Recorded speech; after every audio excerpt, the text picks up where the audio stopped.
The lack of Supreme Court decision leaves some supporters and opponents frustrated. In sports. Those stories and more on Today at ChattState.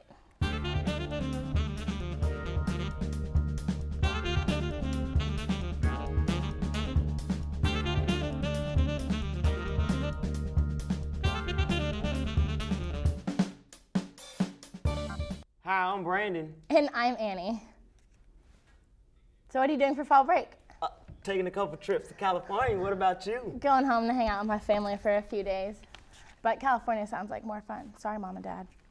Same-sex couples are getting married in more states, but the issue is far from resolved. Andrew Spencer reports some supporters and opponents of same-sex are expressing frustration with the lack of Supreme Court decision.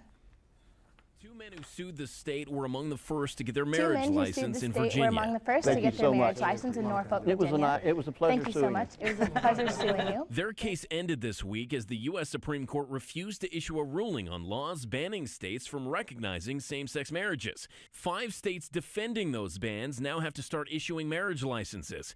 Similar bans in 6 other states likely aren't far behind. In North Carolina, for example, 61% of voters supported a law defining marriage as between a man and a woman. But the governor says his administration will no longer fight to keep that law on the books. My chief legal counsel has advised me that it's probably a matter of time. The lack of a Supreme Court decision causes frustration on both sides of the issue, making same-sex marriage legal in about half of the U.S. and leaving it unrecognized in the rest of the states. Utah's governor says it leaves the country with a patchwork of laws. I am surprised about this and disappointed. I believe that the people deserve to have this hearing. Having the Supreme Court hear that and do that job, I thought was appropriate to resolve the issue. So do you think Tennessee will ever approve of same-sex marriage? Tennessee will be one of the last states to approve same-sex marriage. Probably right. Well, now on to sports. Benjamin Banks, what's going on? Celebrations at Ole Miss will cost the school about $60,000. The school has been fined $50,000 by the SEC after students rushed onto the field following Saturday's win.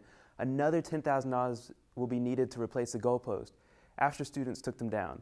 But fans say the money was worth the fun and the group of friends have a souvenir for a lifetime. Tensions were already running high in the first quarter of the NBA preseason matchup Monday night as the Washington Wizards player DeJuan Blair, Nene, Daniel Orton, and Xavier Silas were all suspended for 1 game after leaving the bench during an altercation between the Chicago Bulls center Joakim Noah and Wizards forward Paul Pierce. He keeps talking to him, and then Tom Thibodeau says cut it out, and then Joe came over and told him to be quiet, and then he poked Joe in the head. Additionally, Noah has been fined $15,000 for initiating the altercation with Pierce by pushing him in the chest, and Pierce has been fined $15,000 for hitting Noah in the forehead with his index finger. It was announced Wednesday by Rob Thorne, president of basketball operations. The suspensions will be served during the first regular season game in which each player is physically able to play. Now for a big play in baseball from Hunter Pence of the San Francisco Giants versus the Washington Nationals in Game 4 of the NLDS. In the 6th inning, the Giants pull off a defensive gem. Jason Worth from the Nationals hits it deep right field all the way to the wall, and Hunter Pence leaps up and catches it, tumbling down and still holding onto the ball. The Giants fans cannot believe this impressive catch, and Pence goes all out playing it for the fence to get our amazing play of the day. Back to you guys. Here's a look at just a few of the activities coming up on campus. The Fly Free Fest takes place this weekend. Tickets are still available online and at the door. The festival is family friendly and kids 12 and under get in for free. The music and fun begins Friday at 4 p.m. and will continue well into Saturday night. For directions and additional information, check out www.flyfreefest.com. Peddling for pancakes on Friday, October 17th at 8 a.m. and a casual bike round along Tennessee River.